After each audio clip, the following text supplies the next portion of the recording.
In the previous video, we discussed the various types of reactions haloalkanes will show. That is, nucleophilic substitution reaction, elimination, and reaction with metals.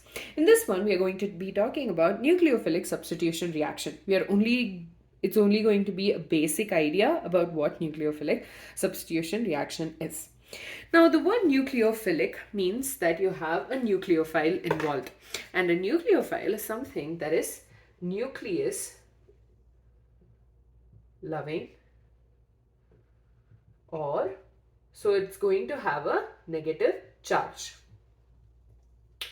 Okay, now think about the carbon or like the haloalkane. When we talked about the nature of the CX bond, we learned that X, that is the halogen atom, is electronegative in nature. So it has a partial negative charge. Carbon, on the other hand, because the halogen atom is electronegative, it will pull the electrons towards itself.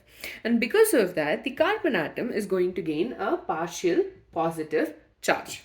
So what will happen is our nucleophile, which is nucleus loving, okay, so it is attracted to the positive charge, is going to come and attack this carbon. Okay, and in the process, you have the halide ion getting kicked out. So what's happening? First, our nucleophile is nucleus loving.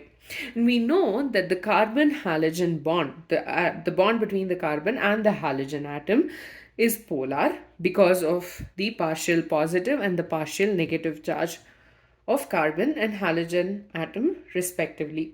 This is because of the electronegativity, and as we know, electronegativity is the tendency of an atom to pull the electrons towards itself. So halogen is being selfish and it pulls the electrons towards itself, and this leaves the carbon atom with a partial positive charge.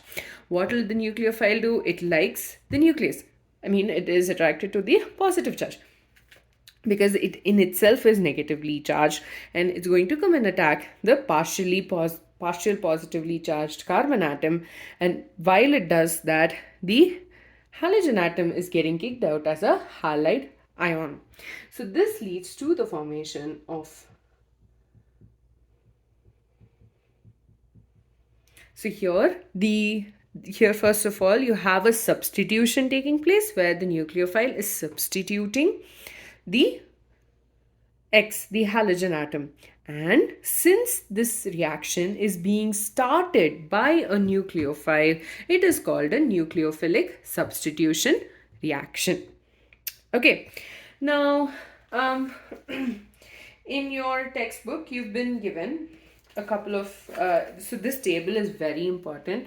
I keep telling that even while we discuss the various reaction based questions for of the board exams. I'll link the playlist in the description below.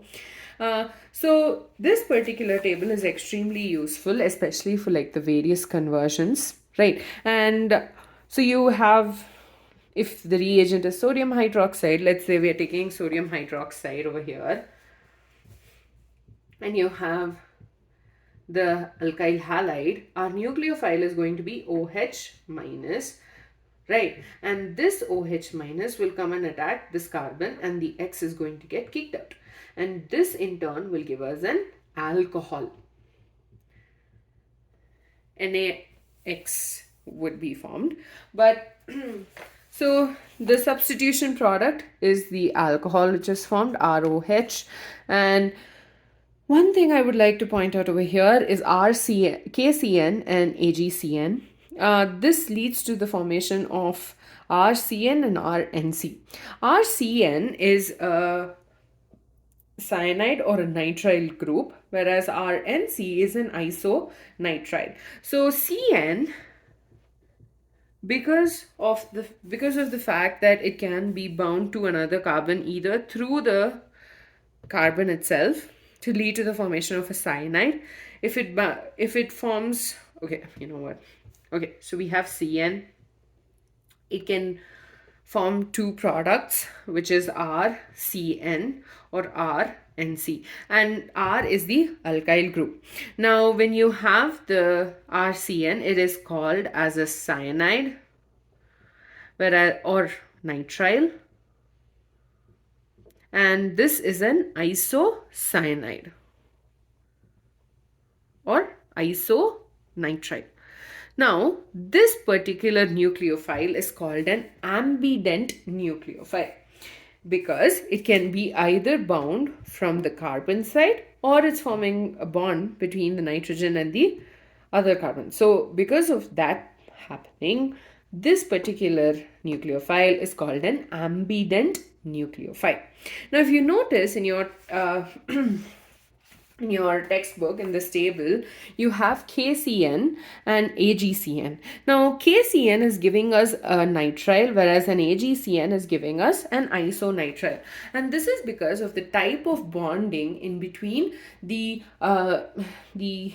silver atom and the CN, and the potassium and the CN. So you have different types of bonds forming, and that is actually an example question which I will discuss in the next couple of videos. Maybe the next one as such, probably the next one.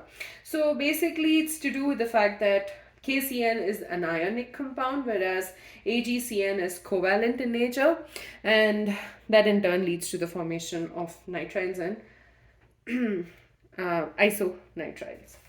So another example is another example of an ambident nucleophile is a nitride ion, where you have the oxygen can also lead to the formation of the bond.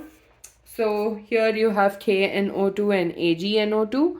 So it can lead to the formation of alkyl nitrite and nitroalkane based on the salt being used. So based on the bond that is formed, if it's through the oxygen, it's giving us an alkyl nitrite, and if the bond is through the nitrogen atom, it's giving us a nitroalkane. So again, this is also, if you notice, there's a similarity between the two salts that is being used. So that is also the reason it leads to different types of bond formation, is also because of the different types of bonds involved in the respective salts. So nucleophilic substitution reaction, the word nucleophile means it's a nucleus loving group, which means it is negatively charged. What is happening over here is our haloalkane, the carbon halogen bond, the halogen atom is more electronegative than the carbon atom, right? And that in turn means that it will like to pull the electrons towards itself. This leads to a partial positive charge on the carbon and a partial negative charge on the halogen atom. The nucleophile likes positive because nucleus loving, so it will come and attack the carbon atom, and it will kick the halogen atom as a halide ion. So because this particular reaction is a substitution reaction, where a nucleophile is substituting a halogen, basically it's kicking the other one out, and the fact that the reaction is started by a nucleophile, it is called a nucleophilic substitution reaction. And in your textbook, you've been given a whole table where you have various types of nucleophiles, various reagents, and this is very important. And as such, these reactions are pretty useful when we want to change the functional group of a particular compound. The next one, we talked about the ambident nucleophiles. Ambident nucleophiles, as in if you have two atoms of the nucleophile, the bond can be formed from one of this one, that is an RCN, which is a cyanide nitrile, and RNC, which is an isocyanide or an isonitrile. We will be learning why it is the case. Like if you notice in your textbook, you've been given AgCN and KCN, and each of them give their own type of, each of them give their cyanide and isocyanide based on the nature of the bond between the metal atom and the cyanide part, or the CN. And we'll be talking about it in the example which is given. And so basically what has happened is, when nucleophile is, so basically this is what is happening, right? But based on the nature of this particular carbon, our molecules prefer to go by one particular mechanism. Okay, so based on that, we have two different types of mechanisms possible, which is SN1 and SN2. 2. In the next video, we will be talking about the SN2 mechanism. I'll be giving you basic idea about what is happening and also talking about why certain molecules prefer SN2 and not SN1, and after that we'll be talking about SN1 as well. I hope you understood whatever was discussed, and if you haven't, please reach out and let me know.